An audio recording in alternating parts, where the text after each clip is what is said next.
Your translator is lying. The words were quiet, almost swallowed by the soft clink of crystal glasses and the distant hum of a jazz quartet. But somehow they cut through the grand ballroom of the Harrington Plaza Hotel with more force than any raised voice ever could. Every conversation slowed. Every pen hovering above the final contract hesitated. Even the skyline beyond the floor-to-ceiling windows seemed frozen beneath the glow of Manhattan's evening lights. At the center of the polished mahogany table sat Ethan Walker, 38 years old, founder and CEO of Walker Dynamics, a man whose signature had built billion-dollar partnerships across 3 continents. His tailored navy suit fit like armor.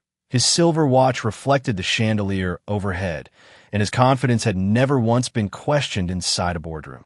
Tonight's agreement with Kronenberg Industrial Group from Germany was expected to become the largest international expansion in his company's history. A deal analysts predicted would reshape the American manufacturing market for the next decade. Around him sat attorneys, financial advisors, investors, and executives who had spent months preparing for this single evening. Everyone believed the outcome had already been decided. Everyone except the young woman standing beside the dessert cart with a coffee pot resting carefully in her hands.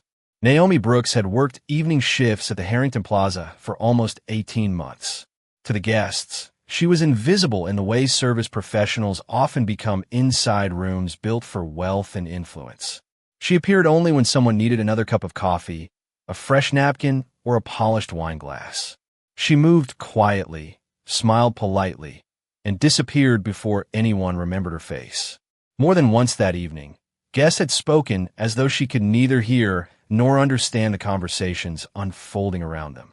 They discussed stock prices, mergers, international tariffs, and European regulations with complete confidence that the woman refilling their coffee existed somewhere outside their world. Naomi never corrected them. She simply listened, because listening had taught her far, more than speaking ever had. At the far end of the table, a professional interpreter translated every sentence exchanged between Ethan and the German delegation. His voice was smooth, practiced, reassuring. Each translation earned another approving nod from the attorneys, another relaxed smile from the investors, another step toward the signatures waiting at the bottom of the contract. Yet Naomi felt something tighten in her chest. It began with a single German phrase, then another, then a legal term that somehow changed its meaning before reaching the English version. She paused beside a marble column, pretending to straighten silverware while her ears followed every word. The interpreter never stumbled. His confidence made the deception almost beautiful. But confidence and truth were rarely the same thing. Across the table, Ethan uncapped his fountain pen. Cameras prepared to capture the historic handshake. Flashbulbs adjusted. Glasses were lifted in anticipation. The room believed it was seconds away from celebrating a victory. Naomi knew it was seconds away from becoming the most expensive mistake of Ethan Walker's career. Naomi lowered the coffee pot without making a sound, but her heartbeat refused to follow the same discipline. She replayed the last 3 minutes inside her mind exactly as she had heard them. The German executives had never agreed to surrender exclusive manufacturing rights in North America. They had insisted on a shared licensing structure that protected both companies equally. Yet every time Dr. Victor Klein, the interpreter hired by Walker Dynamics, spoke in English, another safeguard quietly disappeared. One sentence became another. One condition became a concession. One balanced agreement slowly transformed into a contract that favored only one side. Nobody noticed because nobody else in the room understood enough German to question him. Ethan certainly did not. His attention remained fixed on the contract in front of him, occasionally exchanging confident smiles with his chief legal officer, Margaret Ellis, who had reviewed every English draft but depended entirely upon the interpreter during the live negotiation. Across the table, the executives from Kronenberg Industrial Group exchanged brief glances that Naomi could not ignore. They did not look excited. They looked uncertain. Their polite smiles appeared thinner with every translated sentence, as though each man wondered whether his own colleagues had suddenly changed strategy without warning. Still, business etiquette kept them silent. Interrupting a translator in the middle of an international negotiation could embarrass everyone in the room. That silence became the interpreter's greatest advantage. Naomi understood it because she had lived in Germany long enough to recognize something Americans often underestimated. Germans rarely interrupted formal business discussions unless absolutely necessary. Precision mattered. Order mattered. Respect mattered. She knew that because 5 years earlier she had walked through the streets of Munich carrying textbooks instead of serving trays. She had earned a competitive exchange scholarship while studying international business at Howard University, spending one unforgettable academic year immersed in German language, European contract law, and international trade practices. Her professors had demanded exact vocabulary because one misplaced legal expression could cost companies millions of dollars. She remembered those lessons with startling clarity now, standing only 20 feet away from a negotiation that seemed determined to prove her professors right. Life, however, had rewritten her plans after her mother became seriously ill. Medical bills replaced tuition payments. Dreams of graduate school disappeared beneath double shifts, overdue rent, and responsibilities that could not wait for ambition. Naomi never complained. She simply returned home, found honest work, and kept moving forward one paycheck at a time. Yet she never abandoned the language that had once opened the world for her. Every evening after work, she still listened to German news broadcasts during her subway ride home, still read articles on her aging tablet, still practiced because knowledge, once earned, deserved to stay alive. Tonight, that quiet habit had placed her inside the most important room she had entered since leaving college. The signatures were only moments away. Crystal glasses waited to be raised in celebration. Cameras adjusted their focus toward Ethan Walker's chair. Around the ballroom, everyone prepared to witness the birth of a historic partnership. Naomi alone stood perfectly still, realizing that history was about to remember the wrong version of the truth unless someone with nothing to gain found the courage to speak. Naomi's fingers tightened around the silver coffee pot as she watched Ethan Walker slide the final page closer to himself. His fountain pen rested only inches from the signature line, and the room had already begun celebrating a victory that had not yet happened. A photographer quietly repositioned himself near the windows to capture the historic handshake. An assistant arranged champagne flutes on a polished serving cart. Investors exchanged satisfied smiles, convinced they were witnessing the beginning of another billion-dollar success story. Only the German delegation remained strangely restrained. Dr. Hans Kronenberg, the chairman of Kronenberg Industrial Group, maintained his professional smile, but his eyes kept drifting toward the interpreter with growing uncertainty. Twice he opened his mouth as though he wanted to clarify something, and twice he stopped himself. Naomi recognized the hesitation immediately. It was the look of someone who believed respect required patience, even while confusion quietly spread across the room. Victor Klein continued, translating with flawless confidence. His voice never shook. His posture never shifted. Every sentence sounded polished enough to earn trust. Yet Naomi heard another legal phrase disappear, then another. Shared intellectual property quietly became exclusive ownership. Mutual manufacturing authority became unilateral production rights. A temporary licensing period became an indefinite transfer. None of the changes sounded dramatic by themselves. Together, they completely transformed the agreement. Naomi felt a chill despite the warmth of the ballroom.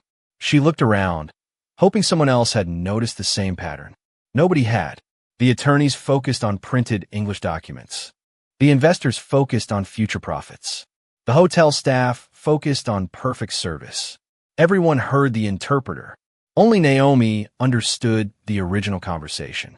She lowered her eyes for a moment, reminding herself of the employee handbook she had signed on her first day.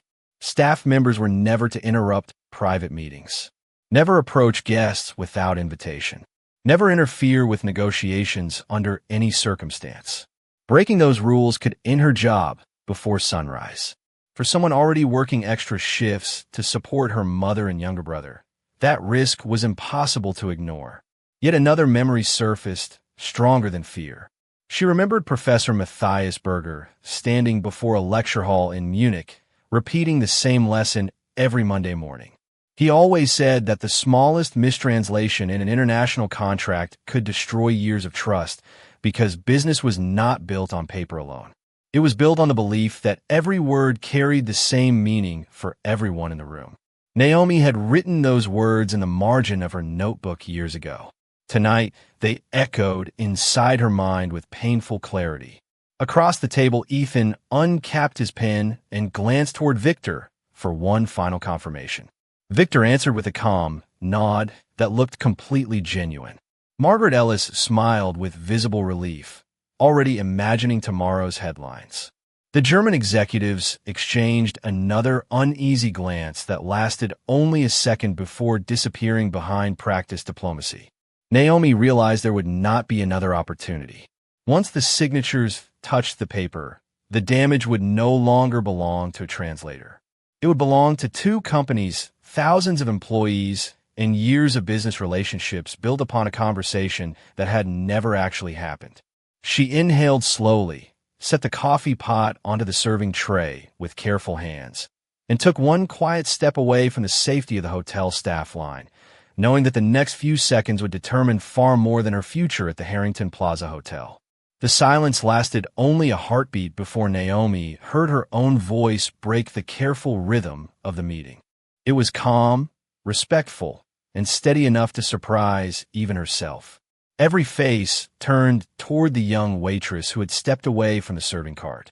Ethan slowly lifted his eyes from the contract, his expression shifting from concentration to disbelief. For a brief moment, nobody spoke. The attorneys looked confused. The investors looked annoyed. One member of the hotel staff took an anxious step forward, clearly wondering whether to escort Naomi from the room before she embarrassed the hotel. Ethan set his pen on the table without signing the contract.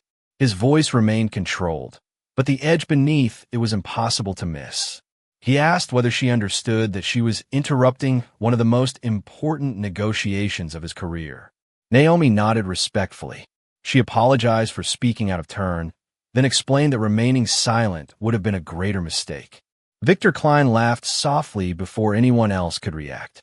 He thanked Ethan for his patience and suggested that the young waitress had probably misunderstood a few foreign words while serving coffee. Several executives exchanged uncomfortable smiles, relieved to believe there was a simple explanation. Margaret Ellis politely asked Naomi to return to her duties, assuring her that licensed interpreters spent years earning their qualifications. Naomi did not argue. She did not raise her voice. She simply looked toward Dr. Hans Kronenberg and spoke a single sentence in fluent German, asking whether his company had truly agreed to transfer exclusive manufacturing rights without limitation.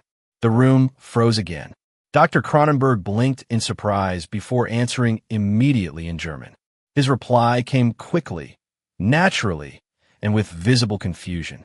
Naomi answered just as fluently, asking a second question about the licensing structure discussed earlier that evening. The chairman responded without hesitation, his tone growing more concerned after every exchange. None of the Americans understood the conversation, but everyone recognized the unmistakable rhythm of two people speaking the same language with complete confidence. Victor's smile faded almost imperceptibly. Ethan leaned back in his chair, studying Naomi with an expression that no longer contained irritation alone. It now contained uncertainty. Margaret quietly reached for a printed copy of the English contract, while one of the German attorneys opened the original German version beside it. Naomi finally turned back toward Ethan and translated Dr. Kronenberg's answers into clear English without adding a single unnecessary word.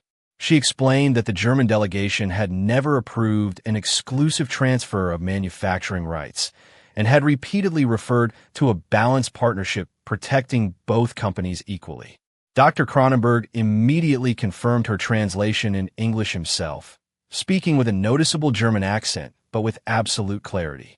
A heavy silence settled across the ballroom. The investors stopped whispering. The photographers lower their cameras. Victor quickly insisted that legal terminology could be interpreted in different ways during live negotiations, but his confident tone had begun to crack beneath the weight of the facts. Ethan did not respond immediately. Instead, he looked from the English contract to the German document, then back to Naomi, realizing that the invisible waitress everyone had overlooked might be the only person in the room who had been listening to every word instead of every expectation. No one reached for a pen anymore. The contract that had seemed inevitable only moments earlier now rested untouched in the center of the table, as though every page had suddenly become too dangerous to read without caution. Ethan Walker slowly closed the folder and folded his hands together, refusing to let anyone mistake haste for leadership. Years of building Walker dynamics had taught him one lesson above all others. Confidence was valuable, but certainty without verification could destroy everything confidence had created. He turned toward Victor Klein with calm precision and asked him to explain why the English translation differed from both Naomi's interpretation and Dr. Hans Kronenberg's direct confirmation. Victor answered immediately, insisting that legal language often required flexibility and cultural adaptation. He spoke with the polished confidence of someone accustomed to being trusted before being questioned. He explained that his wording simply reflected common American business practice and insisted that no deception had occurred. Several investors nodded at first, relieved to hear a reasonable explanation. Yet their confidence began to weaken when Dr. Kronenberg quietly requested permission to address the room in English. Although his English was not perfect, every sentence carried unmistakable sincerity. He explained that his company had never authorized any translator to modify the legal meaning of their proposals. Precision, he said, formed the foundation of every agreement Kronenberg Industrial Group had signed during its 80-year history. If one clause changed, every assumption changed with it. Margaret Ellis immediately compared the German draft with the certified documents prepared weeks earlier. Line after line confirmed what Naomi had translated only minutes before. The disputed language had been altered only during the live interpretation. A quiet murmur spread across the conference table. Investors who had arrived expecting celebration now exchanged concerned glances instead. Ethan noticed something even more troubling than the altered wording. Victor never looked surprised by the discrepancies being discovered. Instead, he appeared focused on defending his decisions rather than investigating them. That single observation unsettled Ethan more than any mistranslated sentence. He had built his career by reading people as carefully as financial reports, and experience told him that honest professionals usually search for answers before defending themselves. Victor had done the opposite. Ethan requested a short recess before any signatures could be considered. The photographers were politely asked to step outside. Hotel staff quietly removed the untouched champagne glasses. The excitement that had filled the ballroom dissolved into careful whispers. Naomi remained beside the serving station, fully expecting someone from hotel management to reprimand her for interrupting the meeting. Instead, the general manager simply watched from across the room. Uncertain whether he had just witnessed an employee violate protocol or save one of the most important business events ever hosted at the Harrington Plaza.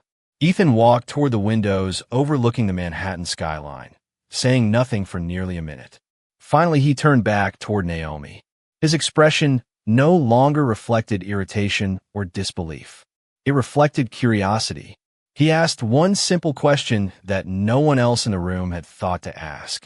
He wanted to know where a hotel waitress had learned to recognize legal terminology in German with greater accuracy than the interpreter hired to protect a multi-billion-dollar negotiation.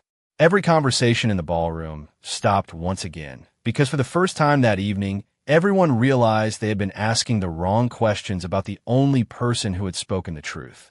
Naomi hesitated before answering Ethan's question, not because she doubted the truth, but because she had spent years convincing herself that her past no longer mattered.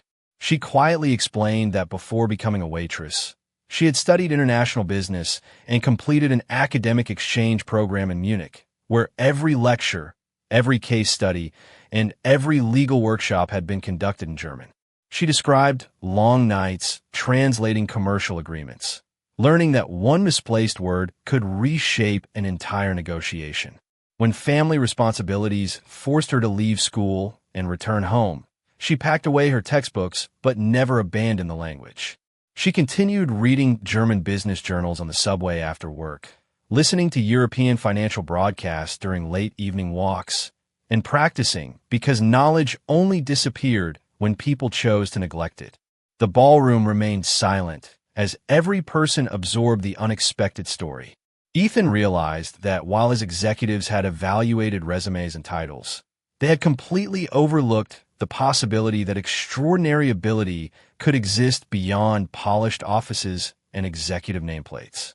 Dr. Hans Kronenberg smiled warmly and switched back to German, asking Naomi several increasingly technical questions about international licensing, patent protections, and manufacturing compliance. Naomi answered each one without hesitation. Her pronunciation reflected years of disciplined study rather than memorized phrases, and her explanations carried the precision expected inside European boardrooms. By the time their conversation ended, even the skeptical attorneys understood that they were listening to someone whose knowledge reached far beyond conversational fluency. Margaret Ellis carefully compared every disputed section of the contract, while Naomi translated directly from the original German document. Each paragraph confirmed another inconsistency in Victor Klein's live interpretation. Some alterations appeared subtle, changing only a few carefully selected expressions. Others fundamentally shifted legal responsibilities between the two companies. Ethan no longer viewed the situation as a simple misunderstanding. He calmly requested every official draft exchanged during the previous months, along with the notes prepared before the meeting began. Administrative assistants quickly gathered folders, digital files, and correspondence from both delegations. As the documents accumulated across the conference table, a clear pattern emerged. Every written version accurately reflected the balanced partnership both companies had negotiated. Only the spoken translation during the final meeting had introduced significant changes. Victor insisted that he had simply summarized complex legal language under pressure, yet his explanations became increasingly inconsistent whenever specific examples were examined. No one accused him of wrongdoing, but confidence in his interpretation continued to fade with every verified comparison. Ethan thanked everyone for their patience and announced that no agreement would be signed until every sentence had been independently reviewed in both languages. Rather than expressing frustration, Dr. Kronenberg nodded with visible relief. He admitted that he had feared cultural misunderstanding might damage a partnership his company genuinely wanted to build. Instead, the unexpected intervention of a hotel waitress had preserved mutual trust before permanent mistakes could be made. Ethan looked toward Naomi once more, seeing not the employee who had quietly refilled coffee cups throughout the evening, but a professional whose integrity had protected millions of dollars, years of preparation, and the reputation of every person seated around that table. For the first time since the meeting began, the room understood that true expertise did not always arrive wearing an executive badge, and genuine leadership required the humility to recognize wisdom no matter where it stood. The review continued for nearly an hour, and with every verified paragraph, the atmosphere inside the ballroom changed from uncertainty to renewed respect. Independent, bilingual attorneys from both companies joined the discussion through a secure video conference, comparing the German and English documents line by line. Their conclusions matched Naomi's translations with remarkable consistency. The partnership that had nearly collapsed under confusion slowly regained its original shape, not because someone powerful had taken control, but because someone overlooked had insisted that every word deserved to mean exactly what it was intended to mean. Ethan watched the process in silence, studying Naomi with the same attention he usually reserved for executives presenting multi-million-dollar proposals. He realized she had never interrupted the meeting to prove herself. She had interrupted because allowing an avoidable mistake would have violated everything she believed about honesty and professional responsibility. That difference mattered more than any resume ever could. Dr. Hans Cronenberg eventually closed the final folder and stood from his chair with a quiet smile. He walked toward Naomi, extended his hand, and thanked her in both German and English. He explained that successful international partnerships depended upon trust long before they depended upon profit, and that she had protected both companies from beginning their relationship with a misunderstanding that could have lasted for years. The room responded with genuine applause, not because anyone had instructed them to do so, but because gratitude had replaced surprise. Even several investors who had initially dismissed her as another member of the hotel staff now recognized that intelligence often arrived without expensive titles or reserved parking spaces. Margaret Ellis approached Naomi next, admitting that she had relied too heavily upon credentials instead of verification. As an attorney, she said she should have insisted upon independent review before allowing any live interpretation to influence the final agreement. Naomi accepted the apology with quiet grace, making no attempt to embarrass anyone. She simply replied that every professional could overlook something when deadlines became more important than careful listening. Her humility left an even deeper impression than her expertise. Across the ballroom, Victor Klein gathered his briefcase without saying much. The responsibility for evaluating what had happened would be handled through the appropriate professional channels later, but for that evening Ethan made one decision immediately. He informed both delegations that all future negotiations would include dual language verification and written confirmation before any signatures were placed on official documents. Dr. Cronenberg immediately agreed, calling the change not a sign of mistrust, but a sign of wisdom earned through experience. The revised contract was reviewed one final time, and when both sides confirmed that every sentence reflected their shared intentions, Ethan and Dr. Cronenberg signed the agreement with genuine confidence instead of assumed certainty. The cameras captured the historic handshake they had been waiting for all evening, but those photographs failed to record the most important truth inside the room. The agreement existed because one waitress refused to believe that staying silent was the same as being respectful. As the applause slowly faded and guests began preparing for the formal reception, Ethan looked toward the chair reserved for senior advisors beside the conference table. It remained empty, and for the first time that evening, he realized the person who deserved to occupy it had spent the entire night standing beside a coffee cart instead. The celebration gradually filled the ballroom once again, but Ethan Walker found himself paying little attention to the conversations surrounding him. Investors discussed market opportunities, reporters prepared questions for the morning headlines, and executives congratulated one another on securing a partnership that only an hour earlier had seemed impossible to protect. Yet Ethan's thoughts remained fixed on Naomi Brooks.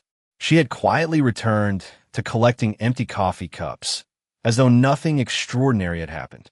She accepted polite thank yous with a warm smile and continued serving guests with the same professionalism she had shown before anyone knew her name.